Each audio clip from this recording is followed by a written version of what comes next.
music center, the courthouse, where they may have jury duty. There's thousands of people that work. Bunker Hill has 7 million square feet of office space up on it that people are working at. There's some residential up there. So this is the whole northern area of downtown.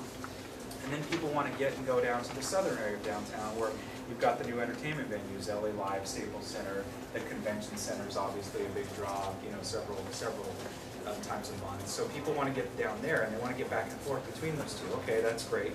Now we can route them through areas that we feel need that stimulus. And I think Broadway is the first one that jumps out at you there. We have this gorgeous street with these beautiful historic theaters that are in disrepair. And a lot of the buildings are in disrepair as well. They're active on the ground floor, but all the real estate above is what we like to call, you know, is the dead real estate that needs that stimulus to make it happen. And the funny thing about Los Angeles is in downtown, on the west side of Broadway, you've got all of downtown and find that everything else is happening. And even on the east side of Broadway, a lot of people don't understand, is arguably one of our best areas and neighborhoods in downtown now in the historic core. And if you go down there for the art walk, if you go down there for, you know, for lunch, anything else, you have some of your best neighborhoods, some of your best residential buildings, some of your best restaurants, some of your best entertainment venues.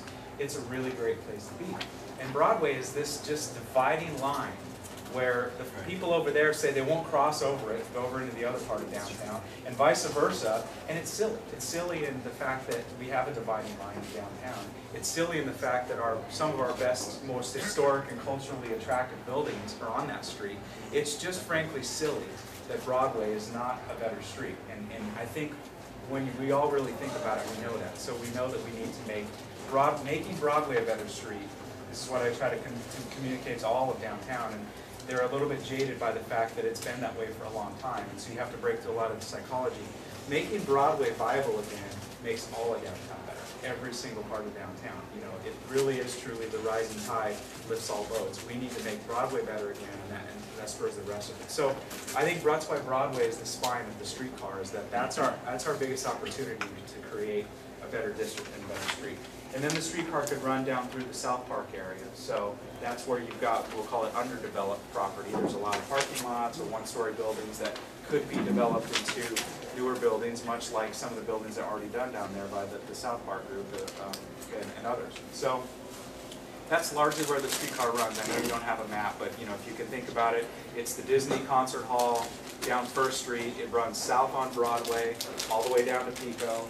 Then it goes west over to the Convention Center area, picks up the Convention Center, LA Live, the Staples Center. Then it makes a right on 9th Street and goes east over by the Ralph's grocery store and eventually goes by Fit'em. And then it runs up, there's a couple different routes, but the primary one would run up Olive, go back up by Pershing Square, go by the Biltmore Hotel, and then it would make another little jog and turn left there, and it would go to Grand, and then it would go up the big hill, up Grand into Bunker Hill, and connect back up again. And that's the kind of the primary route that we're looking at, and then there's some subsets to different ways that would go. So that's really the background of who we are, why we're doing streetcar, where it's our logic for the routes and how we got to the routes and how that goes.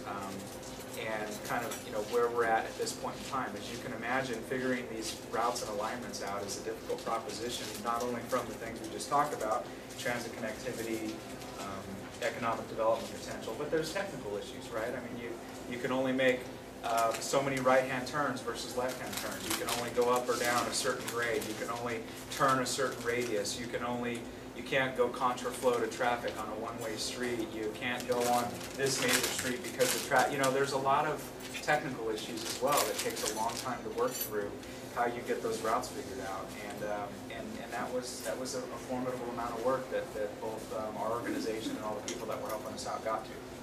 So where are we at today? We have largely determined the routes. We say routes plural because there's 2 plus the little iterations of them that are different streets that it can come off of that you go to the website that we've sort of zeroed in on. And we are now in are about to start the environmental review phase. We have partnered with Metro and have selected them as the responsible agency to run the environmental process. We have to do the state environmental as well as the federal environmental process for both federal funding standards and state guidelines. So we will be starting that very soon, and that's a typically 12 to 24-month process, depending on what you look at. And you have to look at everything from traffic concerns to historical concerns to general environmental conditions and concerns. So I think as many of you are familiar with the environmental process is a lot.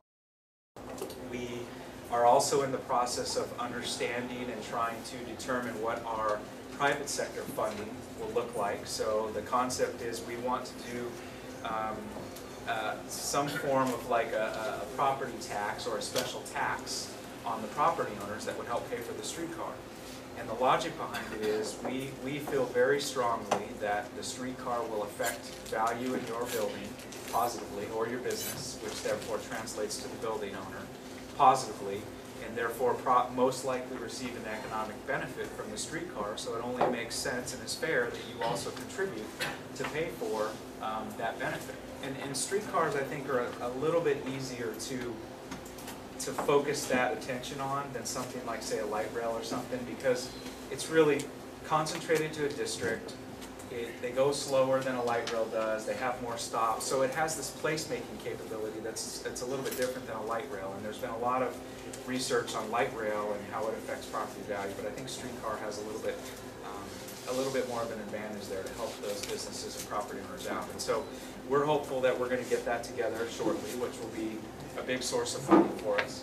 We're also going after some federal funding dollars. I think many of you probably saw the announcement last week that we did not receive one federal grant, but it's not necessarily bad news. What sometimes gets lost in press releases is that that was a pot of money that we had never planned on before. It was something that kind of came out of the blue through the stimulus funds, and the Obama administration is really starting to get more active in how they want to invest the FTA's money, and they want to do things like streetcars and transit because they feel it creates a livability characteristic that's important to their investments. And so they quickly came out with this urban circulator pot of money, which was $130 million, and said, anybody who wants to apply, apply.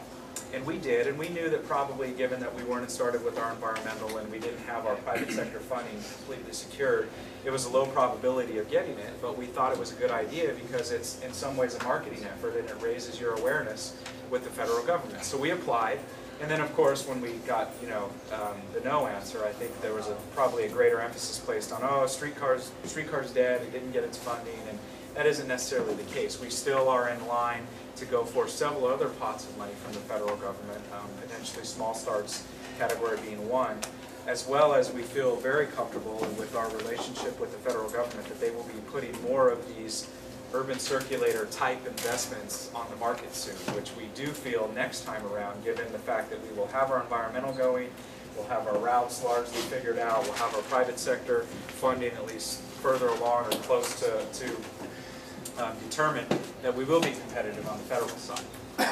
So to give you a general timeline, it's probably still about roughly, we say anywhere from 3 to 5 years out, probably 4 to 5 years out. It's a couple of years to do the environmental process and to secure the funding, and then it's another couple of years of construction. One of the things about a streetcar is that construction happens actually relatively quickly. You don't have to acquire right-of-ways. It runs right in the lane of traffic with other vehicles, just like a bus would.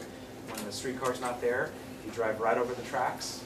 When the streetcar's there, you stop or you go around it just like you do a bus. So you don't have to do right-of-way acquisition. You also don't have to do a big intensive infrastructure improvement. You really just dig about a 12-inch ditch in the ground, lay your track down, put any overhead wires or not, depending on the technology you use, and you move along. And matter of fact, as in Portland, we use as our example, they did it in about a block a week. And we have a little bit larger blocks here, but we think it can take just a couple, 2 or 3 blocks, or a couple weeks per block here in downtown to move along. So it's about a 2-year construction period. So do the math, a couple years and a couple years, we think we can have a streetcar up and going in downtown if everything goes correctly in about 4 years.